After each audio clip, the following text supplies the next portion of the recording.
আমরা সারা বাংলাদেশ থেকে অভূতপূর্ব এবং স্বতঃস্ফূর্ত আমরা সাড়া পাচ্ছি এবং আমরা জানতে পারছি যে আমাদের সারা বাংলাদেশ থেকে মানুষ আসার আগ্রহ প্রকাশ করছে। পরিমাণগত দিকটা আসলে ওইভাবে নিশ্চিত হওয়া যায় না, তবে আমরা সারা বাংলাদেশ থেকে আমরা অভূতপূর্ব সাড়া পাচ্ছি এবং সবাই আসতে চাচ্ছে, সবাই জানতে যাচ্ছে, আগ্রহ সৃষ্টি হয়েছে। কারণ আমরা দেখেছি যে এই দল নিয়ে সবার মধ্যে একটা আগ্রহ রয়েছে এবং যেহেতু তরুণদের নেতৃত্বে এই দলটি তৈরি হচ্ছে এবং আমরা ইতিহাসের স্তরে স্তরে আমরা দেখেছি যে মানুষের যে গণ আকাঙ্ক্ষা তৈরি হয়, সেই গণ আকাঙ্ক্ষা রাজনৈতিক কর্মকাণ্ডের মধ্য দিয়ে সেগুলো প্রতিফলিত হয়নি। ইতিহাসের স্তরে স্তরে মানুষ বঞ্চিত হয়েছে। তো মানুষের আকাঙ্ক্ষা আবার আমাদের ঘিরে তৈরি হচ্ছে, সেটি ইতিবাচক এবং সেটি নিয়ে মানুষের আগ্রহ রয়েছে, উৎসাহ রয়েছে, কৌতূহল রয়েছে এবং সারা বাংলাদেশ থেকে আমরা অভূতপূর্ব সাড়া পাচ্ছি। ওকে, আপনাদের নতুন নেতৃত্ব এসেছে, সেটা সম্পর্কে একটু স্টেটমেন্ট আকারে জানতে চাই যে আসলে কারা কি পদে থাকলো, সিদ্ধান্ত হলো, একটু বলবেন। হ্যাঁ, দেখুন, আপনারা আসলে আপনাদের জায়গা থেকে আনঅফিসিয়ালি জেনেছেন, এটাই সত্যি কথা। কিন্তু আমরা অফিসিয়াল অ্যানাউন্সমেন্ট আমাদের জায়গা থেকে ওই মঞ্চ থেকেই দিতে চাই এবং আমরা মনে করি যে আমাদের কথা শুনতে বা সবাই একসাথে আমাদের সাথে যোগ দিতে পুরো বাংলাদেশ থেকে যারা আসছেন, আমরা বিশ্বাস করি কয়েক লক্ষ মানুষের এখানে সমাগম হতে যাচ্ছে। তো যারা আসছেন তাদের সামনে আমরা এটা বলতে চাই অফিসিয়ালি প্রথমবারের মতো, এবং আমরা আমাদের জায়গা থেকে বিশ্বাস করি এই অভ্যুত্থান পরবর্তী সময় বাংলাদেশে কিন্তু একটা নতুন একটা রিমার্কেবল একটা চেঞ্জ এসেছে। কোন জায়গাটাতে? এই যে ইয়াং জেনারেশন, আপনারা আজকে দেখছেন যে যাদেরকে সামনে রেখে এমন একটা রাজনৈতিক দল বাংলাদেশে প্রতিষ্ঠিত হচ্ছে, তাদেরকে বাংলাদেশের একটা ইউনিয়ন পরিষদের মেম্বার ক্যান্ডিডেট হিসেবে মানুষ কল্পনা করতো না। কিন্তু তারা আজকে পুরো বাংলাদেশের তরুণ প্রজন্ম, ছাত্র জনতাকে একসাথে রেখে সংসদে প্রতিনিধিত্ব করার কথা ভাবছে, বাংলাদেশের মানুষের প্রতিনিধিত্ব করার কথা ভাবছে। তো সেই জায়গা থেকে আমরা মনে করি এই যে একটা অভূতপূর্ব সারা পুরো বাংলাদেশ থেকে আমরা তাদের এই প্রত্যাশার যে পারদ, সেটাকে সবসময় বজায় রেখে সততা, ন্যায়, দেশপ্রেম এগুলোকে সামনে রেখে দেশ এবং দেশের মানুষের প্রায়োরিটি সবার আগে রেখে আমরা কাজ করে যাব। আরেকটা বিষয়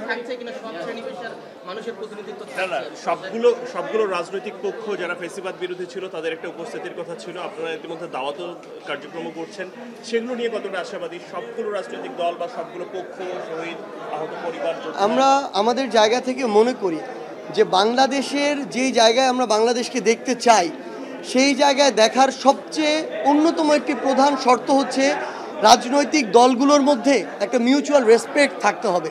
তো সেই জায়গা থেকে আমাদের বিভিন্ন সদস্য নেতাকর্মী তারা অলরেডি চলে গিয়েছে, বিভিন্ন রাজনৈতিক দল সহ অন্যান্য যারা অংশীদার রয়েছে তাদের কাছে আমাদের আমন্ত্রণ পত্রটি নিয়ে আমরা বিশ্বাস করি আগামীকাল সকলেই আসবে।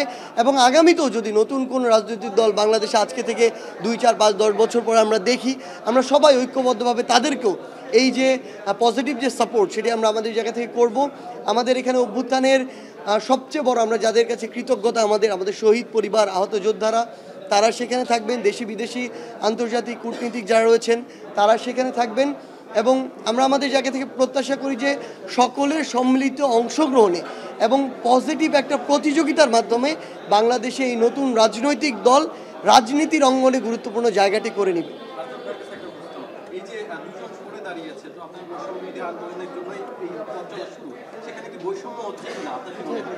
কোন দুইজন সরে দাঁড়িয়েছে? মানে সরে যাওয়া আর একটু সম্পৃক্ত না হওয়া, দুইটা ভিন্ন বিষয়। একটা হচ্ছে সম্পৃক্ত হয়ে সরে যাওয়া, আরেকটা হচ্ছে যে সম্পৃক্ত হওয়ার পরে সরে যাওয়া, দুইটা ভিন্ন বিষয়।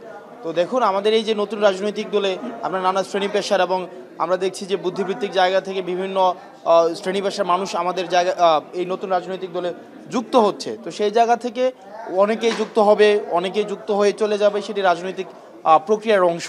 তো এই বিষয়গুলো আমরা চেষ্টা করছি যে এই বিষয়গুলোকে কিভাবে অন্তর্ভুক্তিমূলক করা যায় এবং সেই অন্তর্ভুক্তিমূলক জায়গা থেকে যে শুধুমাত্র 2 জন চলে যাওয়াতেই যে রাজনৈতিক এই গঠন প্রক্রিয়া না, কিভাবে বৈষম্য হচ্ছে, 2 জন যা সম্পৃক্ত না হওয়াতেই যে একটা রাজনৈতিক গঠন প্রক্রিয়া বৈষম্য হচ্ছে, বিষয়টিকে এইভাবে নির্ণয় করার কোনো সুযোগ নেই।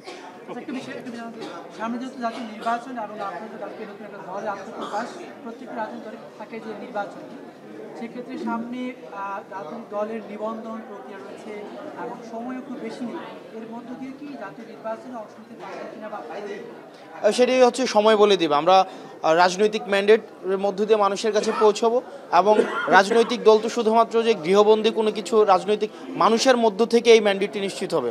মানুষের রাজনৈতিক বিভিন্ন ধরনের কর্মপ্রক্রিয়া থাকবে, কর্মসূচি থাকবে, এই কর্মসূচির মধ্য দিয়ে মানুষের সাথে আমাদের সম্পৃক্ত হব এবং সেটির মধ্য দিয়ে হচ্ছে ইলেকটোরাল প্রসেস আপনি যেটি বলছেন, যেটি প্রত্যেকটি রাজনৈতিক দলের হচ্ছে চূড়ান্ত হচ্ছে লক্ষ্য থাকে, সেটির দিকে অবশ্যই আমরা যাচ্ছি।